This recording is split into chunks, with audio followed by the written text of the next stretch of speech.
What's up, YouTube? It's your boy Addison, man. We back with another episode of NBA Chat TV. And today I want to get into the topic of, are the Cleveland Cavaliers overrated? Are the Cleveland Cavaliers overrated? The answer is no, they're not overrated. And I'm here to tell you why Cleveland's not overrated. I know what you're thinking. It's still early in the season. They're 4-0. They are 4-0. Don't get me wrong. They're 4-0. They're the reigning defending champs. But I'm here to tell you why Cleveland's not overrated. I'm not a heavy Cleveland fan. I don't watch Cleveland a lot.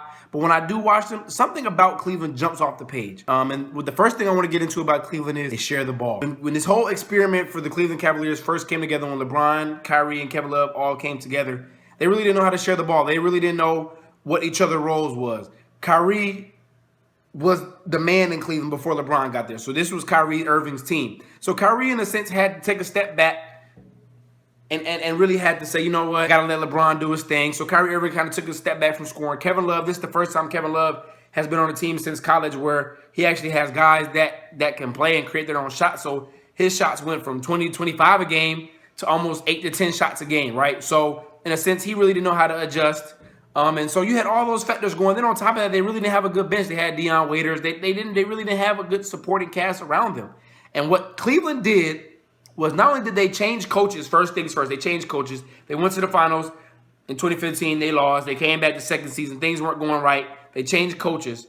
But they made the best trade, I felt like, in the past 3 or 4 years, was honestly, in my mind, the best trade they could have ever made. And that was trading for Iman Shumpert and J.R. Smith.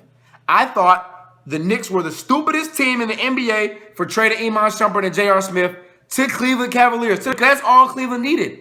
That's all they needed. Not only did they get Mozgov, they needed a big. They needed a big down low. But not only did they get Mozgov, but they got a shooter in J.R. Smith and a defensive wing player in Iman Shumpert. That's all that they needed. All they needed was shooting and defensive wing player goal to go along with the greatness in LeBron James, to go along with a great young point guard in Kyrie Irving, and to go along with a great forward in Kevin Love, great big man in Kevin Love. That was the recipe for success.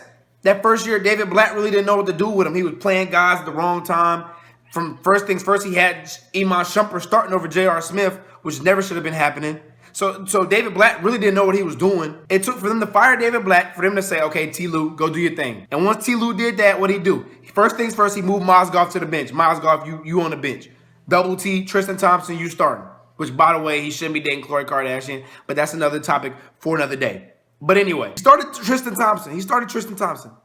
And when he did that, it seemed like Cleveland everything just went through the roof. But not only did they do that, they played defense. In order to win in this league, you have to play defense. You just do. You have to play defense. Not only do you have to play defense, but you also have to create shots and make shots. And what did Cleveland do? They took a page out of Golden State's book. That's all they did. They took a page out of Golden State's book. Play solid defense. Pass the ball. There's times with Kyrie Irving to go one-on-one. There's times with LeBron to go one-on-one. And Kevin Love will go one-on-one. But for the most part, pass the ball, find the open man, hit the shot. That's it. That's all Golden State does. Ball movement. They move without the ball. That's all Golden State does.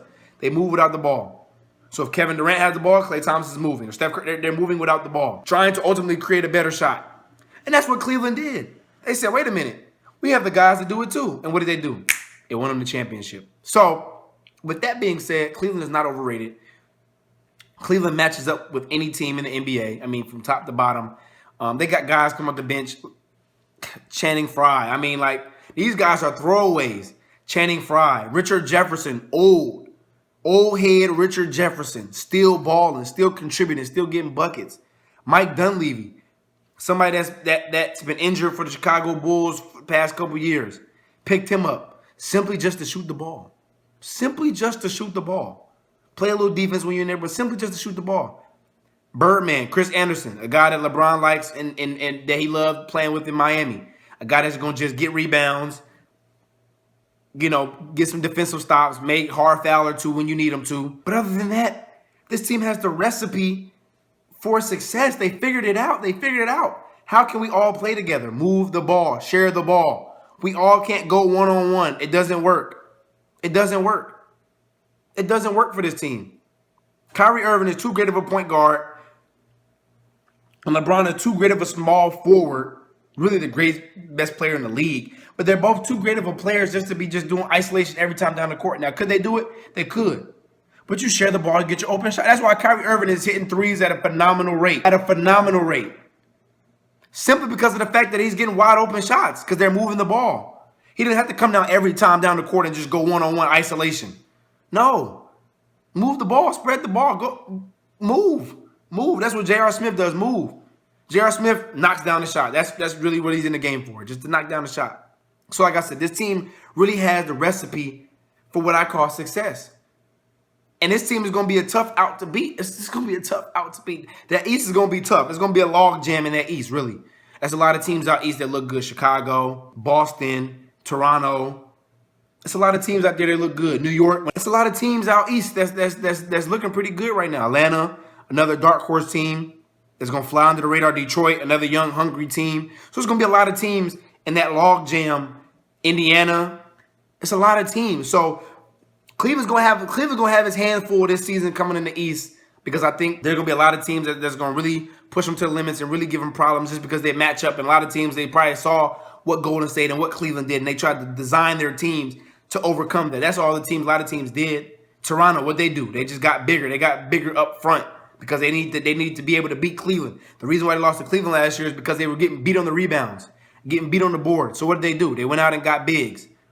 They lost Bismack Biyombo, but you signed Jonas Valanciunas.